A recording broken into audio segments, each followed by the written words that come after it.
Saya Pendeta Fredianto Arif dari Cabang Kebaktian Malang. Saudara-saudara, saat ini kita akan bersama-sama untuk merenungkan toples kehidupan. Bapak Ibu, saudara-saudara, di sebuah kelas filsafat ada seorang profesor yang parubaya masuk dalam kelas dengan membawa berbagai perlengkapannya. Satu persatu perlengkapan itu, dan perlengkapan ini tidak asing bagi kita juga. Dia mengeluarkan dari tasnya dan kemudian meletakkan di atas meja. Satu persatu batu itu dimasukkan ke dalam toples. Dia memasukkan ke dalam toples ini. Dia memasukkan dan memasukkannya.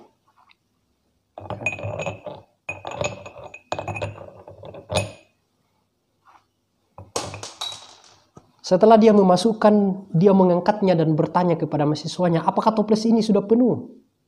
Serentak mahasiswa itu menjawab, sudah penuh, Prof.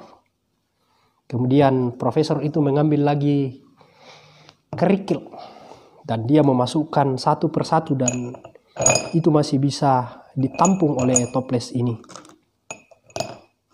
Memasukkannya sampai pada celah-celah yang masih bisa dimasukinya. Kemudian dia bertanya kepada mahasiswanya lagi, apakah toples ini sudah penuh? Serentak mahasiswanya mengatakan, sudah penuh, Prof. Kemudian profesor itu mengambil lagi kerikil yang lebih kecil. Kemudian dia memasukkan ke dalam toples ini. Dan ini masih masuk, masih bisa dimuat. Dia menggoncangkannya sampai kerikil-kerikil itu mengisi rongga-rongga yang masih kosong.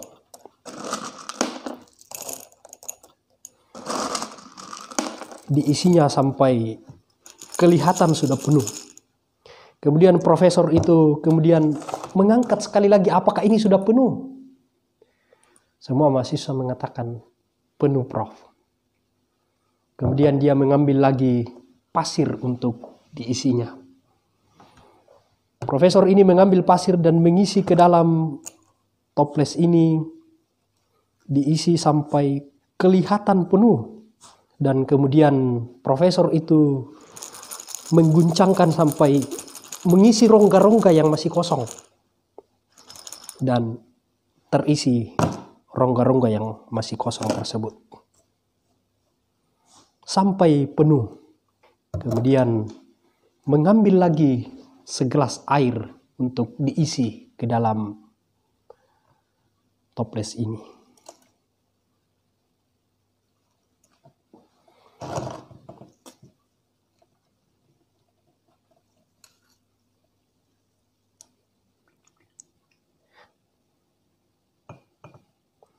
Sampai penuh seperti ini.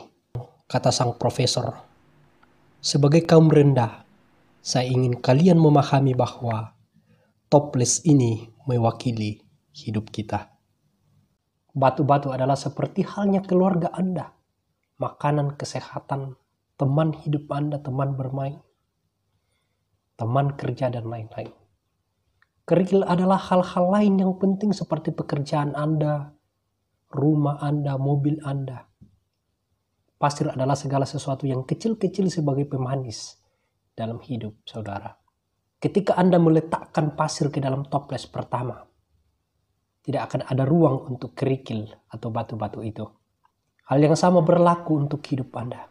Jika Anda menghabiskan seluruh waktu Anda dan energi Anda pada hal-hal yang kecil, saudara-saudara tidak akan memiliki ruang untuk hal-hal yang penting bagi saudara. Perhatikanlah hal-hal yang sangat penting untuk kebahagiaan saudara. Luangkan waktu untuk keluarga. Batu-batu itu hal-hal yang besar, benar dan penting. Tetapkanlah prioritas saudara. Sisanya air. Setelah profesor ini menjelaskan, ada seorang murid dari belakang yang bertanya.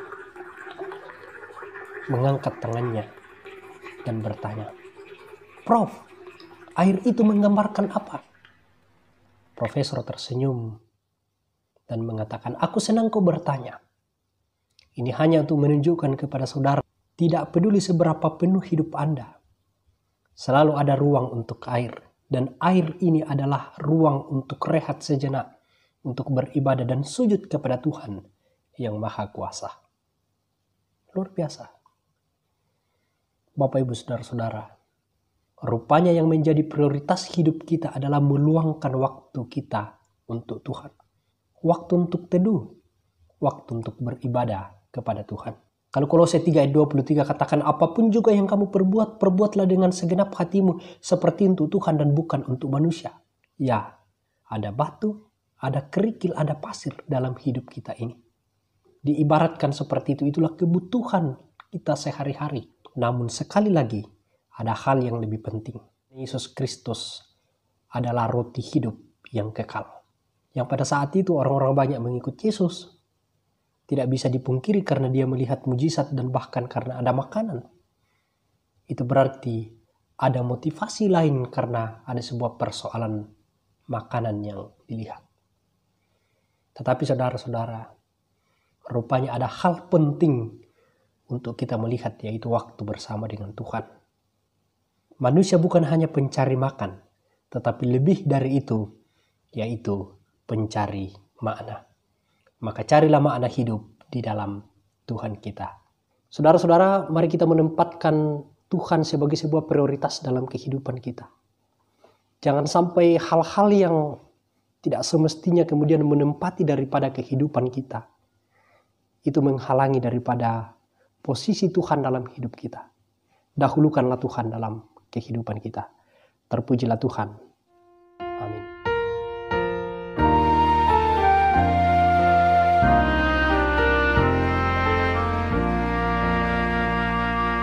Hidup kita yang benar haruslah mengucap syukur, dalam Kristus bergemar, janganlah terkebun.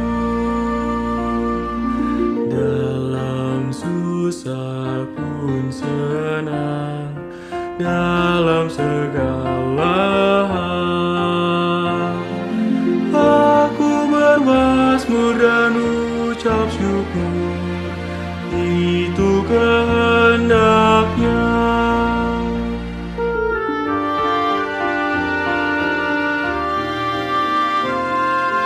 Biar badai menyerang, biar ombak menerjang, aku akan bersyukur kepada Tuhanku.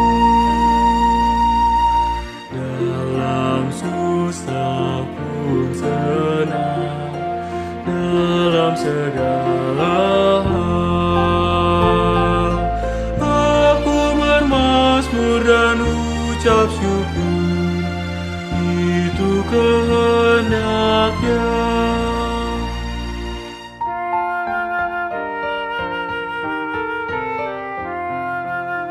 Apa arti hidupmu?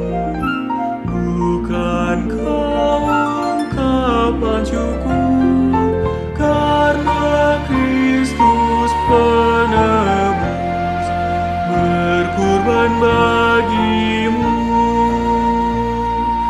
Dalam susah pun senang, dalam segala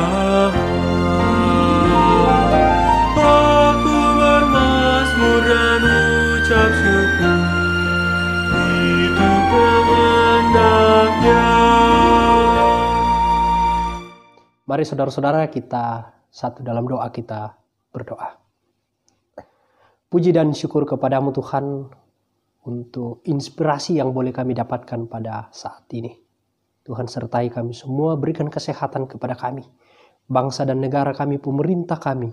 Tuhan berkati dalam mengangkat pelayanan untuk memerintah kami. Berikan pemulihan bagi bangsa dan negara kami di tengah-tengah kami bergumul pada saat ini Tuhan. Bapa dalam surga, inilah doa dan ungkapan syukur kami. Dalam Kristus Yesus kami berdoa. Amin.